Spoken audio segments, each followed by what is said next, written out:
The next question comes from Tim Cotter, and it goes to Mr. Bowles. Returning to the government's role in job creation, the DECD recently deemed the First 5+ program a success because it's created 3,700 jobs. Others think it's corporate welfare with the government selecting winners and losers. How involved do you think the government should be in job creation?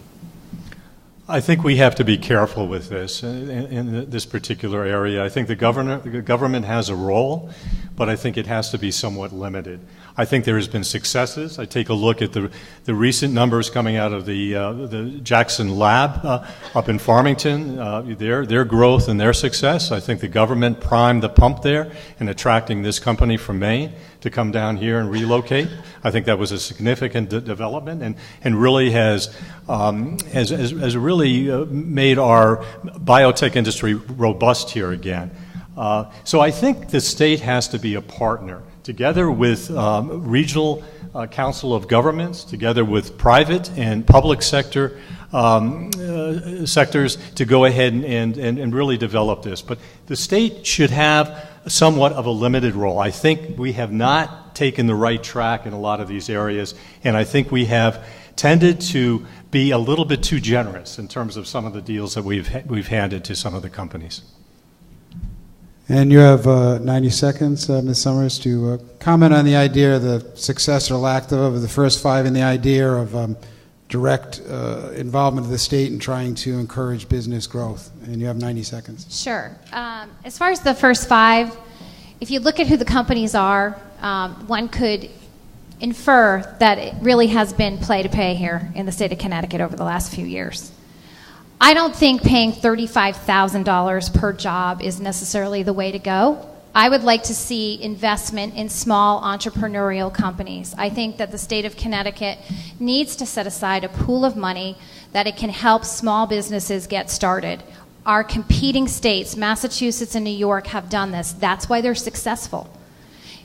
All the growth, as I said before, in the United States for companies is coming out of small companies 0 to 5 years old. That does not mean giving a huge hedge fund $27 million. There's a big difference. I also believe that the DECD is very fractured. We have about 5 different organizations doing economic development. What I would like to see is all of those groups consolidated along with tourism, which is a huge economic driver, under one heading, and it be titled the Department of International Commerce and Entrepreneurship. Thank you. And you have 30 seconds for last word on this question, if you'd like it. Yeah, I absolutely agree. And as I said before, in answer to a previous question, I'm a big advocate for some consolidation of state agencies. For a small state, we are extremely fractured in the way we do business. For a small state, we are incredibly bureaucratic, and there are far too many redundancies and too many siloed approaches to this. That is, there are agencies and entities that are working on these issues without any networking, without any common thread to them. And so I feel that that there are answers to this issue. I think it's important for us to go ahead and take a hard look at the bureaucracy that I think impedes business growth here in the state of Connecticut. Thank you. We're going to continue on the same topic. Next question, I'll go to Heather Summers. And again, this is from the Chamber of Commerce. We asked my 30-second response to that. The question began with... it began with me. Oh, okay, my mistake. Sorry. That's all right. You can correct the moderator anytime I'm wrong. I want to be corrected. Sorry. I just wanted to add that being the mayor of Groton, I had to work firsthand with DECD, and I can tell you, talking to other mayors that are actually sitting in this audience today, what we experience here as local leaders is if you have a fantastic company you want to bring to your town, the DECD is more than willing to take that company and say, oh, I want you to go to Torrington.